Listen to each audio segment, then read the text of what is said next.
السلام عليكم ورحمة الله وبركاته. أهلا بكم أعزائي مشاهدي قناة أخبار الكرة 21. النهاردة هنتكلم عن موعد وكل أخبار موعد مباراة نادي البيراميدز ونادي الزمالك في الجولة المؤجلة في الدوري من عمر الدوري المصري الممتاز، وعن كل الانفرادات والاخبار وموعد المباراه والمباراه هتتلعب على استاد ايه وترتيب الفريقين. بس يا ريت قبل كل ده تصلي على النبي وتحط لايك تدعمنا بيه تشجيعا لنا، ويلا بينا نخش في التفاصيل الان.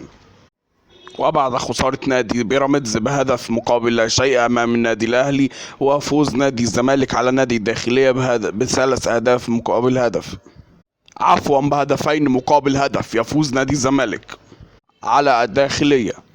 يستضيف ملعب استاد القاهرة صاحب الأرض نادي الزمالك والضيف نادي بيراميدز، ويدخل نادي بيراميدز هذا المباراة بكل طموح ولا بديل عن الفوز، ويرفع شعار لا بديل عن الفوز وانتظار أي هدية من النادي الأهلي.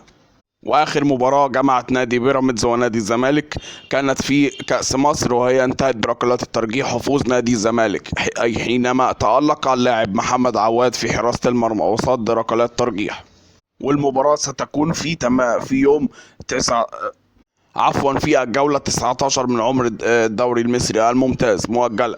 يمكنك مشاهدة المباراة عبر الملك الحصري للبطولة اون تايم سبورتس.